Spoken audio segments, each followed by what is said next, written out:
Now, a former official to the Rwandan government has warned British aid money is bankrolling an unaccountable regime accused of war crimes. David Himbara, former private secretary to President Paul Kagame of Rwanda, told Channel 4's Dispatches programme that Britain is to blame for sustaining a bad regime.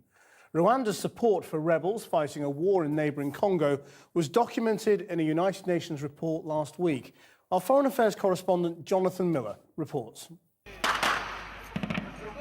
Chaos comes in waves in Congo. Crisis follows crisis, war after war. As rebel armies backed by foreign powers take turns to pillage and plunder its mineral riches. A United Nations report published just last week says the militia behind the recent mayhem in the east is led by a war crime suspect and financed, armed and reinforced by neighbouring Rwanda. The government forces have fled. They've all gone. The rebels are here. We know them because they've got Rwandan features. The allegations of Rwandan warmongering in Congo have focused a spotlight on British aid to Rwanda, worth more than £250 million over the next 3 years.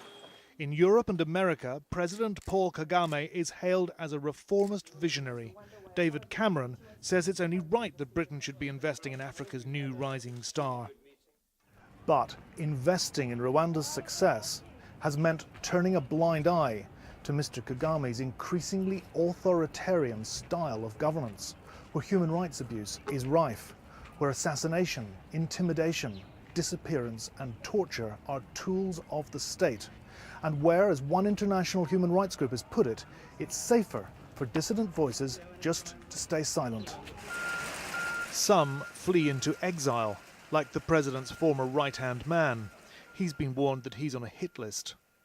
Since 2010, several dissidents have been assassinated abroad. There have even been 2 attempts here in Britain. United Kingdom's aid to Rwanda is misplaced.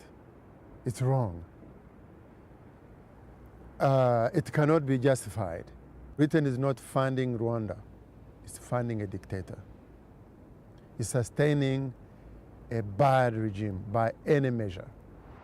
The Rwandan government claims British aid has helped lift 1 million people out of poverty in 5 years. This is one of Rwanda's 3 opposition party leaders. The other 2 are in jail. And Frank Habenese's deputy was found decapitated just before the last presidential election 2 years ago. Should the British taxpayer be happy that aid money is being well spent in this country? The British taxpayer should only be happy if his money is spent when there is democracy flourishing in this country. If we don't have freedoms, if we don't have democracy, there is a risk to have like another Zimbabwe.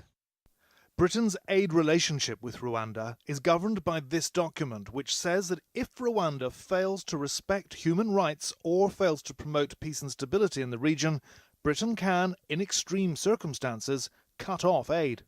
Do you believe that Rwanda has fully complied with the commitments made in the Memorandum of Understanding with Britain? No question about it. Rwanda has complied 100%. Human rights? Absolutely. Absolutely. Peace and stability in the region? Everything, everything. Human rights, peace and security. Why do human rights groups completely disagree with you?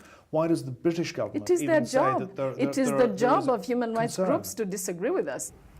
The minister said Rwanda had come a long way since the genocide 18 years ago. But it was chasing the killers as they fled into Congo that first led to Rwanda's involvement there. The frontier town of Kinigi is, the UN says, the command centre for the Rwandan military on the border.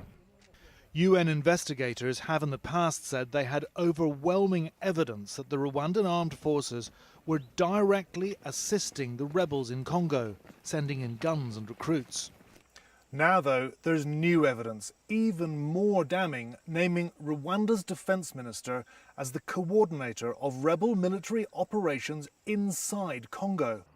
Rwanda vehemently denies this, but the allegations go even further, that Rwandan forces have directly engaged in combat in support of the rebels. Are Rwandan forces in Congo? No. But the UN Security Council, group of experts, 3 foreign embassies in Kigali, several human rights groups, they all say Rwandan forces are in Congo. Absolutely false. First of all, the UN Group of Experts report is trash. The report is not credible, it's wrong, based on a flawed methodology. The evidence is not there. 500,000 people have now been displaced by the fighting in Congo. Britain says evidence of Rwandan involvement is credible and that this will influence future decisions on aid. The next of those is next month. The Minister for International Development wouldn't be drawn on what Britain will do. More on that on our website, and Jonathan Miller's full report on where British aid money goes on Dispatches here on Channel 4, 8 p.m. tomorrow night.